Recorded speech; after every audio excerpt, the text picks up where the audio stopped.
નમસ્કાર વાલા વિદ્યાર્થી મિત્રો, તો ધોરણ 10માં સૌથી પહેલું ચેપ્ટર છે બેટા વાસ્તવિક સંખ્યાઓ. તો હવે આપણે લાઈન ટુ લાઈન સમજવા જશું. અને બેટા હજુ કહું છું, ક્લાસ 10 થી 15 મિનિટનો હશે. પછી તમને ડિસ્ક્રિપ્શન બોક્સમાં લિંક આપેલ છે, લાઇનસર ક્લાસ જોવાનો છે બેટા. વચ્ચે કોઈ પણ ગાપચી મારતા નહીં. આગળ બેટા ક્વોલિટી કન્ટેન્ટ સાથે આપણે તમામ ધોરણ 10ના વિષયો સમજવાના છે. 11-12 સાયન્સની મારી બેટા બીજી યુટ્યુબ ચેનલ છે, ત્યાં આગળ તમે પણ શીખી શકો છો 11-12 સાયન્સનું. તો બેટા હવે આગળ સમજીએ, આપણે ટુ ધ પોઈન્ટ ડિસ્કશન કરીશું બેટા વાસ્તવિક સંખ્યા. તો વાસ્તવિક સંખ્યા શીખતા પહેલાં તો સાહેબ આ વાસ્તવિક શું છે? વાસ્તવિક શું છે બેટા? વાસ્તવિક એટલે શું કહેવાય બેટા? રિયલ કહેવાય. તો સાહેબ આ વાસ્તવિક શું છે? પાછી શું છે બેટા? સંખ્યા છે. તો સૌથી પહેલાં બેટા આપણે પહેલો ટોપિક શીખવો પડશે સંખ્યાના પ્રકાર. શું શીખવો પડશે? સંખ્યાના પ્રકાર શીખવો પડશે. તો ચલો આપણે સંખ્યાના પ્રકાર શીખીએ, પછી આપણે આગળ વાત કરીએ મિત્રો. ઓકે, તો હવે તમારે શું કરવાનું છે? ફૂલ ફોકસ સાથે નોટ અને પેન લઈને બેસવાનું છે. અને આપણે આ ક્લાસમાં શું શીખવાનું છે? સંખ્યાના પ્રકારો શીખવાના છે બેટા. ચલો આપણે શરૂઆત કરીએ બેટા.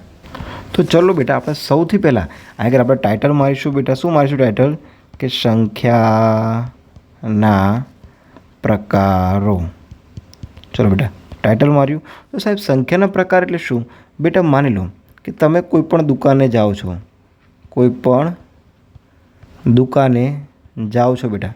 શું લેવા માટે? શ્રીખંડ લેવા માટે. શું લેવા માટે જાઓ છો?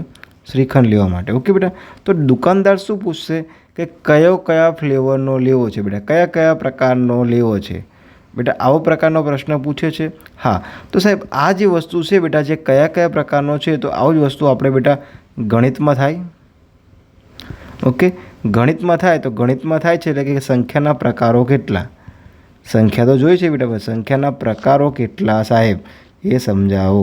તો બેટા સામાન્ય રીતે આપણે જોવા જઈએ તો સંખ્યાના મુખ્યત્વે આપણે 4 થી 5 પ્રકારમાં વહેંચી શકાય બેટા. મુખ્યત્વે બેટા તો સાહેબ કઈ છે? માન લો બેટા, હંમેશા બેટા સેન્ટરમાં શું આવે? 0. પછી આ બાજુ શું આવે બેટા? +1. આ બાજુ શું આવશે બેટા? +2. આ બાજુ આવશે +3. પછી આ બાજુ જઈ લો બેટા -1, -2, -3. તો બેટા હવે સમજો શું કહેવા માગું છું બેટા તમને, કે વચ્ચે શું આવશે બેટા? આપણો વચ્ચે 0 આવશે. તો હવે આગળથી ધ્યાન રાખીશું બેટા. તો શું ધ્યાન રાખવાનું છે? કે જ્યારે પણ બેટા, હજુ કહું છું, શું કહું છું? ધ્યાન રાખો કે જ્યારે પણ 1થી શરૂ થઈને અનંત સુધી હોય તો બેટા એ સંખ્યાને કઈ કહેવાય છે? પ્રાકૃતિક. કઈ કહેવાય છે? પ્રાકૃતિક. પછી બીજામાં આપણે જોવા જઈએ, હજુ બેટા કહું છું, આપણે ડીપમાં સમજવાનું છે. પછી બેટા 0થી લઈને છેક અનંત સુધી જઈએ તો બેટા આને શું કહેવાય છે બેટા? 0થી લઈને અનંત સુધીને જઈએ તો એને પૂર્ણ સંખ્યા કહેવાય. કઈ કહેવાય બેટા? પૂર્ણ. એને વોલ નંબર એટલે કે W વડે દર્શાવાય છે, જ્યારે પ્રાકૃતિકને કેપિટલ N વડે દર્શાવાય છે. આટલી ખબર પડી ગઈ છે બેટા. તો હવે આપણે આગળ જઈએ. પછી જ્યારે પણ બેટા માઇનસવાળું ગણાય જાય, માઇનસ સંખ્યા ગણાય, 0 ગણાય અને છેક અનંત સુધી ગણાય બેટા, છે ક્યાં? અનંત સુધી ગણાય તો એને શું કહેવાય બેટા? પૂર્ણાંક કહેવાય. શું કહેવાય બેટા? પૂર્ણાંક સંખ્યા એટલે કે Z. ઓકે બેટા, હવે આ બાજુ પણ એ રહીશું બેટા, આગળ ને આગળ હશે. એટલે આ બાજુ પણ કેવી હશે બેટા? અનંત હશે. ઓકે, ખબર પડી ગઈ તમને? સરસ. ચલો હા, હવે બેટા આપણે આગળ જઈએ. તો બીજો એક સાહેબ પ્રશ્ન થાય કે સાહેબ આપણે પ્રાકૃતિક મળી ગઈ, પૂર્ણ મળી ગઈ, પછી પૂર્ણાંક મળી ગઈ. તો સાહેબ વચ્ચે એક માની લો મારે એક બેટા લખવું છે કે 1.5. તો 1.5 ક્યાં આવશે બેટા? અહીં આગળ આવશે. ચલો બેટા મારે લખવું છે -1.5. તો -1.5 ક્યાં બેટા? અહીં આગળ આવશે. -1.5. તો બેટા -1 મતલબ કે 1.5ને શું લખાય બેટા? 3/2. 3/2 શું થાય બેટા? 1.5. ઓકે, તો મારે 3/3 એટલે બેટા મારું આ 3/3 દર્શાવી શકું બેટા? -3/3 થઈ શકે ને આ રીતે? હા, તો બેટા સમજો કે જ્યારે પણ આવું થાય છે તો આને સાહેબ કેવી રીતે દર્શાવાય છે બેટા? તો આ જ વસ્તુને આપણે શેમાં દર્શાવીએ છીએ બેટા? અંશમાં. શેમાં દર્શાવીએ છીએ બેટા? અંશમાં અને છેદમાં દર્શાવીએ છીએ બેટા. તો અંશ આપણો 3 છે, છેદ 2 છે. પરંતુ બેટા આ સંખ્યાને આપણે શું કહીએ છીએ? સમય સંખ્યા કહેવાય છે. શું કહેવાય છે બેટા? સમય સંખ્યા કહેવાય છે. તો સાહેબ મને આગળ સમય સંખ્યા વિશે સમજાવો થોડું ડિટેલ્સમાં. તો સમય સંખ્યાનો મતલબ શું થાય બેટા? સમય સંખ્યાનો મતલબ શું થશે બેટા? સમજો. માની લો કે તમારા સ્કૂલમાં 100 ગુણનું પેપર લેવાય છે, એમાંથી તમારે આવે છે 48 માર્ક બેટા. તો આપણે શું લખીએ?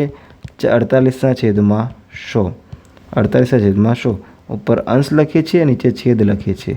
ચલો બેટા, ક્યારે એવું બને કે 0માંથી 48 માર્ક આવે? ના સાહેબ, આવું બને નહીં. તો એનો મતલબ બેટા કે છેદમાં 0 આવવું જોઈએ નહીં. ખબર પડી ગઈ?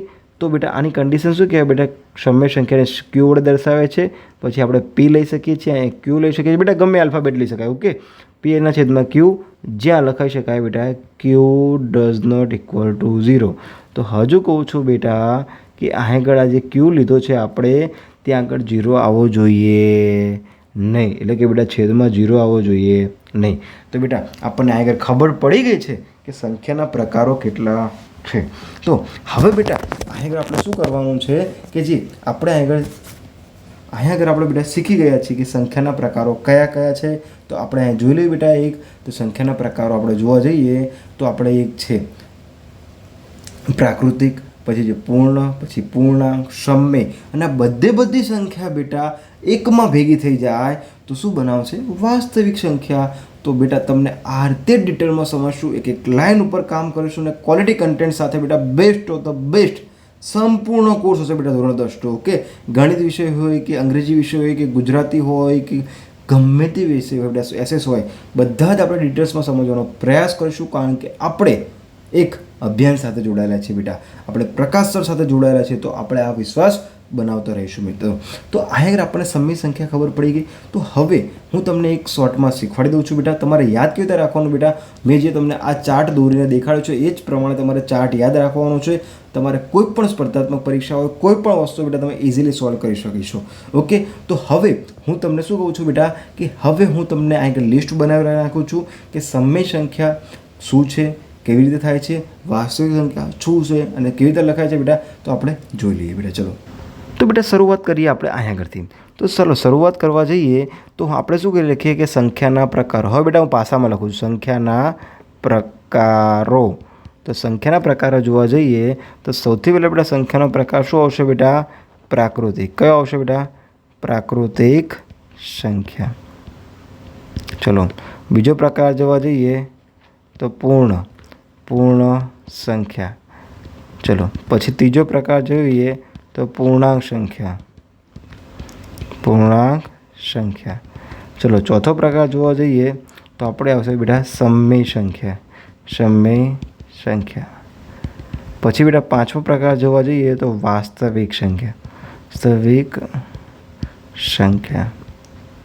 ચલો બેટા, તો હવે સમજો કે આપણે નેચરલ નંબર એટલે કેપિટલ એન વડે દર્શાવાય છે, પૂર્ણ સંખ્યા એટલે કે ડબલ્યુ વડે દર્શાવાય છે, પૂર્ણાંક એટલે કે ઝેડ એટલે કે ઇન્ટીજર વડે દર્શાવાય છે, સમય સંખ્યા એટલે કોષણ એટલે ક્યુ વડે દર્શાવાય છે, અને વાસ્તવિક સંખ્યા કેપિટલ આર વડે દર્શાવાય છે, રિયલ નંબર એમ.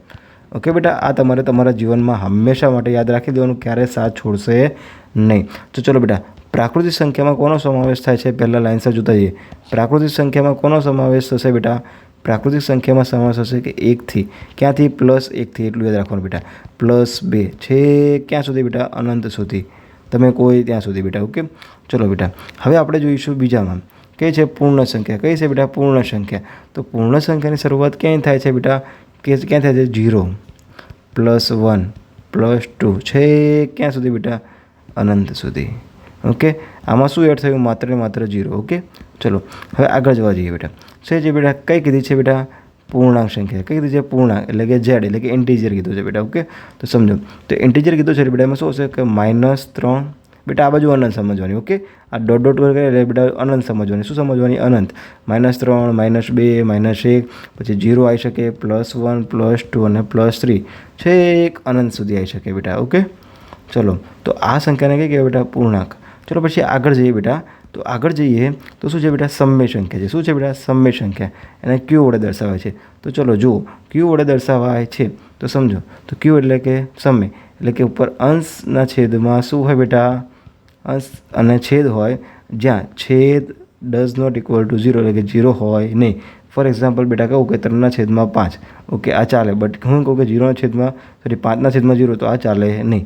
ઓકે, ખબર પડી ગઈ. ચલો બેટા, હવે બધી જ સંખ્યા છે એટલે કે n શેમાં થાય? ડબલ્યુમાં. ડબલ્યુ શેમાં સમાય છે બેટા? આનું આમ થાય છે બેટા. ઓકે, ચલો n કોમાં સમાઈ જાય છે બેટા? ડબલ્યુમાં. ડબલ્યુ કોનામાં સમાઈ જાય છે? ઝેડમાં. ઝેડ કોનામાં સમાઈ જાય છે? ક્યુમાં. અને ક્યુ કોનામાં સમાઈ જાય છે બેટા? આરમાં. ઓકે, ચલો બેટા અહીં આગળ સાહેબ પ્રશ્ન એ થશે કે સાહેબ ક્યુ કેમ આવે છે બેટા? તો આપણે હવે એ પણ જોવાનો પ્રયાસ કરીશું બેટા. તો ચલો હવે અહીં આગળ તમારે શું કરવાનું છે બેટા? હજુ કહું છું, તમારે શું કરવાનું છે? આનો સ્ક્રીનશોટ પાડી લેવાનો છે, તમારે નોટમાં લખી નાખવાનો છે બેટા. ઓકે, તો આ વસ્તુ થઈ જાય એટલે તમારે અહીં આગળ આપણે આ ક્લાસ પૂરું. આ રીતે જ શીખવાનું છે બેટા. જે ટોપિક આવે એ ટોપિક આપણે ચોપડીમાંથી ઉઠાવવાનો અને શીખવાનો ધ્યાનથી, કોઈ આડી અવડી લપ કરવાની નહીં બેટા. તો હવે આપણે ક્લાસ નંબર 2 જોઈશું, એના પછી ચોપડીનો નવો ટોપિક લઈશું અને આગળ સમજવાનો પ્રયાસ કરીશું બેટા. મળીએ નવા ક્લાસમાં. એ પહેલાં હજુ કહું છું 11-12 સાયન્સની મારી બીજી યુટ્યુબ ચેનલ છે બેટા, તમે ત્યાં પણ જોડાઈ શકો છો. સાથે સાથે મિત્રો આપણે ધોરણ 10નો સંપૂર્ણ કોર્સ છે, દરેકે દરેક વિષય છે, પેપર સોલ્યુશન પણ છે, નીચે ડિસ્ક્રિપ્શન બોક્સમાં લિંક છે, ત્યાં આગળ બેટા જોઈ લેવો બેટા. મળીએ નવા ક્લાસમાં. જય હિન્દ, જય ભારત.